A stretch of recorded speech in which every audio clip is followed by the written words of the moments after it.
India's largest digital media network Suman టీవీతో చేతులు కలపండి. ఫ్రాంచైజ్ ద్వారా లోకల్ మీడియా పార్ట్నర్ అవ్వండి. చల్లా తేజ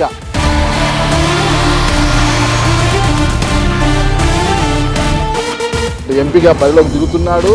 1,00,000 మెజారిటీతో గెలుస్తాడు. అది ఇది అనేది ఆహా ఊహ అంతా. మీరేమన్నా వాళ్ళని ప్రవోక్ చేసి ఏదన్నా అనిపిస్తున్నారా, లేదంటే నిజంగా ప్రజల్లోకి వస్తుంది అది? అలా పోకోకుండా ఇలా ఎందుకు వచ్చారు? సేవ చేద్దాం అని చెప్పని ఒక దృక్పథం అంతే. సేవనా? ఏంటి సేవ అంటే మదర్ తెరిసా ఇలాగా? అసలు మీరు రాజకీయాల్లోకి ఎందుకు రావాలనుకున్నారు? అసలు ఇంట్రెస్ట్ అండి నాకు. ఎందుకు రాకూడదండి? పవర్ అంటే ఇంట్రెస్టా? రాజకీయాల్లోకి వెళ్ళి డబ్బు సంపాదించాలి ఇంట్రెస్టా?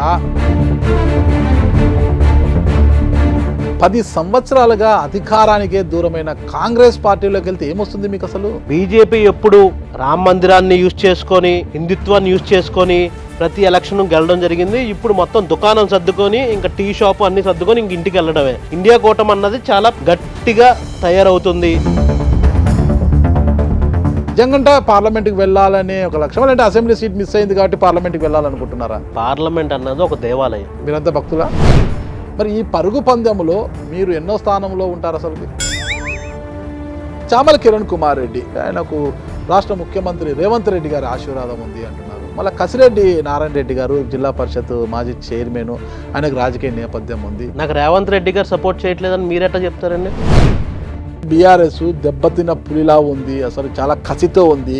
మాటు వేసి పులి పంజా ఎలా విసురుతుందో అలా మాటు వేసి ఉంది. ఇంకా లెగదు, దెబ్బతిన్న ఇంక చచ్చిపోద్దు. స్వాతంత్ర్యంలో కమల్ హాసన్ లాగా అమాయకుడిగా కనిపిస్తున్నారు.